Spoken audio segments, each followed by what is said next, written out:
ಬ್ರಹ್ಮನ ಒಂದು ತಲೆ ಬುರುಡೆಯನ್ನ ಇಟ್ಕೊಂಡು ಶಿವ ಅದರಲ್ಲಿ ಭಿಕ್ಷೆ ಬೇಡ್ತಾನೆ ಅನ್ನೋ ಭಿಕ್ಷೆ ಬೇಡ್ತಾರೆ.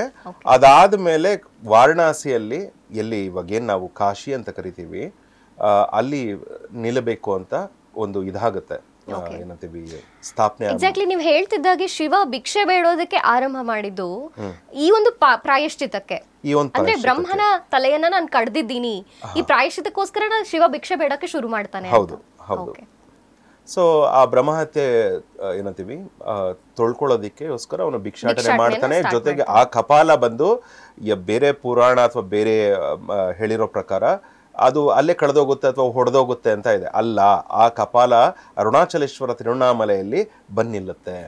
ಕಪಾಲ ಇದೆ ಇದೆ ಅಂದ್ರೆ ಆ ಫಾರ್ಮ್ ಬಂದಿದೆ. ಇವಾಗ ಅದು ಅಗ್ನಿಲಿಂಗ ಅಂತೀವಿ. ಅಗ್ನಿಲಿಂಗ ಅಂತೀವಿ. ಪಂಚಭೂತಗಳ ಲಿಂಗಾಸ್ ಬರುತ್ತೆ, ಅದರಲ್ಲಿ ಅಗ್ನಿಲಿಂಗ ಇವತ್ತು ಅರುಣಾಚಲೇಶ್ವರಲ್ಲಿ ಪರಿಕ್ರಮ ಮಾಡ್ಕೊಂಡ್ಬಂದು 14 ಕಿಲೋಮೀಟರ್ ಸ್ವಾಮಿ ದರ್ಶನ ಮಾಡ್ತಾರೆ. ಮತ್ತೆ ಅಲ್ಲಿ ಯಾರಿಗೆ ಹೋಗಿದ್ರೆ ಇನ್ನರ್ ಟ್ರಾನ್ಸ್ಫಾರ್ಮೇಶನ್ ಅಂತ ಅಂತೀವಿ. ಒಳಮುಖವಾಗಿ ನಾವು ಬೆಳೆಯೋದು ಅಂತ. ಇಟ್ ಮೇ ಬಿ ಎನಿ ಸಂಕಲ್ಪ ಇರ್ಬೋದು. ಆ ಸ್ವಾಮಿ ಆಧ್ಯಾತ್ಮ ಸಬ್ಜೆಕ್ಟ್ ಇರ್ಬೋದು ಅಥವಾ ಮೆಟೀರಿಯಲಿಸ್ಟಿಕ್ ಯಾವುದೇ ಲೈಫ್ ಇರ್ಬೋದು. He will take care, he will transform.